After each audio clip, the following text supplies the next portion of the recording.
AM 1400, The Patriot, and we're talking with Bob Mattler, who's bringing you extremely good news, Dreamer.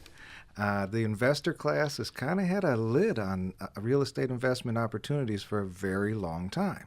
You used the phrase, Bob, accredited investor. And again, one more time, the criteria to make somebody an accredited investor is a pretty high bar. One more time.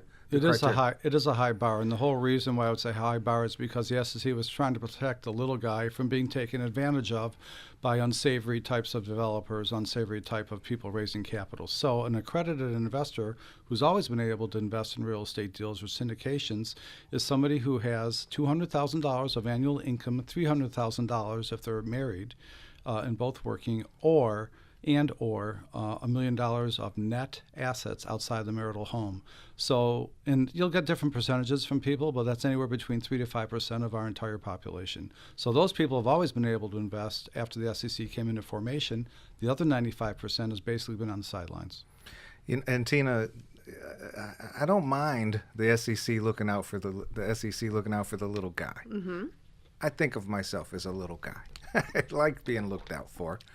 But at the same time, there comes a time when taking the lid off this thing and giving more people more opportunities is a good idea. Well, and the fact that a bunch of small people can come together to do it instead of just one person having it themselves. That's you can get a whole bunch of little guys together. That's nice. In fact, you can almost use the phrase crowdfunding now, right? Well, I mean, that's really the idea here. A bunch of little guys putting some money together, crowdfunding for real estate investments. And so you've started a group in exploration of this opportunity called Funding Roots. That's correct. Funding Roots is a internet website portal.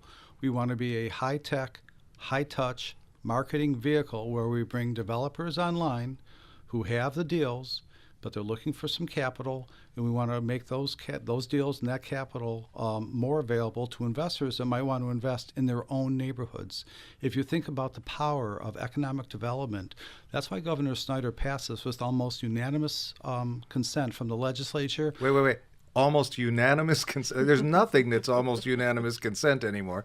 So this actually has support of both sides of the aisle and all that good stuff? Not just that. There was one legislature that said no out of the entire Michigan Senate, the entire Michigan House. Wow. Everybody sees this as the biggest economic development gardening tool, including the Michigan Municipal League. The MEDC is now getting their arms around it.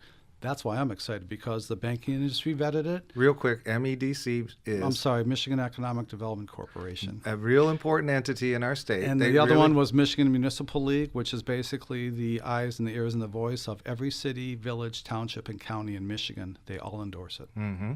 So it's not like we're coming here with something that we've got a great idea. It's already law. We're trying to take this law and implement it to the best way for job growth, real estate development, and the little guy getting in the game.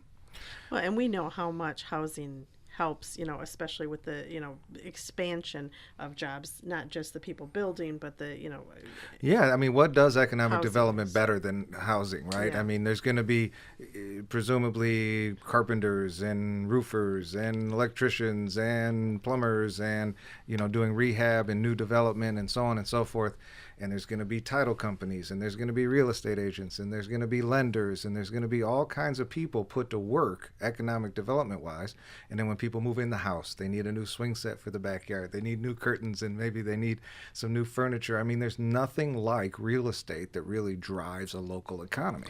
I'm going to back you up a step, Paul. I'm going to say, how about that contractor or that electrician that is now working 3 blocks from where he lives on getting that commercial strip going that's been vacant for 5 years, and he's actually got a $5,000 investment on the building he's working in. Yeah, how cool is that? That is there awesome. You go. Look, I love local small business. If I have a chance to go to the hardware store instead of one of those big box stores, I'm going to the hardware store, the local guy, every time. But here you have a chance inside your own community. American Dreamer, you have a chance inside your own community to build your economic wealth personally, your community physically, and help the local economy thrive. This is a great opportunity. And let's think about that even a little bit more organically. If you're actually helping put in a coffee shop and a bakery and a couple other things on a strip that's been vacant and it's 3 blocks from your house, and actually you start having those tenants come in and it starts becoming a viable little neighborhood, how is that going to reflect on your house? Are your values going to go down or are they going to go up? They're going up. They're going up. So this is win-win-win as far as you go down the line, it Paul. just keeps winning. Yeah, and then on top of it, if you're working to build it, you have money to go visit those places. So it's just everybody building each other up. Yeah, and I want to give you a quick example. The Mile Act has been used a few times. Most recently, it's been used for Tecumseh Brewery. A brewery started in Tecumseh received their last piece of seed capital from the Mile Act, and they're going to be up and running in October. Nice. There you go. American Dreamer, you're listening to Michigan Real Talk. We're talking with Bob Mattler. He's a attorney, commercial real estate broker. He's a LEED certified specialist with green building, but he's also on the cutting edge of a new opportunity here with the MILE Act, the Michigan Invests Locally exemption. And when we get back, we're going to ask more specifics about how this can be applied and how you, dreamer, could get involved. You're listening to Michigan Real Talk. It's powerful radio for powerful living.